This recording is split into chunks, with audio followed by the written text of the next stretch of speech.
Assalamualaikum warahmatullahi wabarakatuh. Innal hamdalillah nahmaduhu wa nasta'inuhu wa nastaghfiruh wa na'udzu billahi min shururi anfusina wa min sayyiati a'malina may yahdihillahu fala mudilla lahu wa la yudlilhu fala hadiyalah. Asyhadu an la ilaha illallah wa asyhadu anna muhammadar rasulullah. Amma ba'du. Kepada yang terhormat Ibu Guru Mata Pelajaran Bahasa Indonesia Ibu Nur Hasanah SPD dan hadirin yang menyaksikan dimanapun hadirin berada. Izinkan saya, Aska Fisana Fauzi, dari kelas 12 IPS 2, menyampaikan pidato singkat tentang salah satu manfaat dari mempelajari sejarah. Hadirin yang berbahagia, sejarah mungkin kita pandang sebagai salah satu ilmu yang membosankan, yang tidak menarik, yang kuno, dan sebagainya. Padahal, jika kita ingin menelaah sejarah lebih lanjut, sejarah memiliki banyak sekali pelajaran, baik itu hal-hal yang bersifat baik ataupun hal yang bersifat buruk.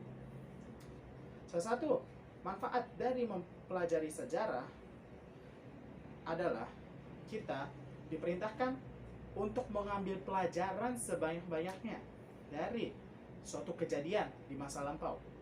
Mengapa? Karena tentu misalkan dalam umat Islam, kita memiliki yang disebut the golden age of Islam, yaitu ketika Bani Abbasiyah berkuasa atas hampir seluruh wilayah di bagian tengah dunia, di mana ilmu pengetahuan dan segala aspek peradaban berkembang dengan pesatnya, bahkan ditiru oleh Eropa.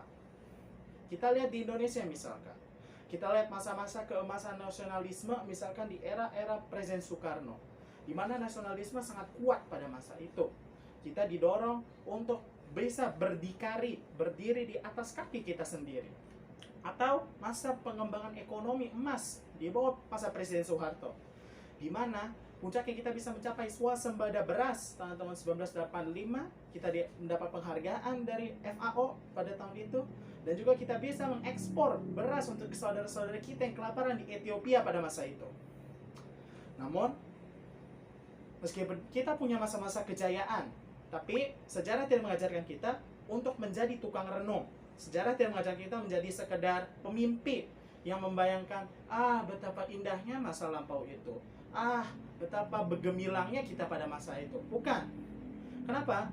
Karena jika sejarah mengajarkan kita sebagai tukang renung, maka upaya-upaya yang dilakukan seperti yang dilakukan oleh Khilafah Utsmaniyah untuk membangkitkan kembali kejayaan peradaban Islam, ataupun upaya Angkatan 66 untuk meluruskan kesalahan-kesalahan pada masa pemerintahan Soekarno, maupun Angkatan 98 yang berupaya mengakhiri kekuasaan Presiden Soeharto yang semakin lama semakin otoriter, itu sia-sia. Mereka menginginkan perubahan, mereka mempelajari sejarah. Oh iya, masa lalunya sangat gemilang, sangat terang, tapi mereka juga harus sadar kalau ada hal-hal negatif juga dalam suatu kejadian atau peristiwa sejarah tersebut.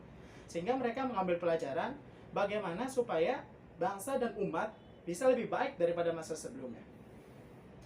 Hadirin yang berbahagia, dalam Islam kita sudah disodorkan kisah-kisah sejarah, dari kisah Nabi Musa dan Fir'aun, dari kisahnya Nabi Sulaiman, kisahnya Nabi Yusuf, kisah dari malaikat Harut dan Marut yang berupaya menghapus sihir di daerah Babilonia, kisah dari Ashabul Ukhdud yang dipaksa oleh rajanya masuk ke dalam parit karena mereka masih mempercayai agama tauhid, dan sebagainya. Karena itu, kisah-kisah ini ada sebagai satu hiburan bagi kita. Kedua, sebagai pelajaran. Afalayat tafakkarun, tidakkah mereka berpikir? Allah selalu mengatakan hal tersebut setiap kali mengakhiri suatu perumpamaan atau kisah. Tidakkah orang-orang ini berpikir untuk apa? Berpikir untuk diwujudkan menjadi satu tindakan yang jelas untuk memperbaharui umat, memperbaharui bangsa dan negara ke arah yang lebih baik daripada sebelumnya.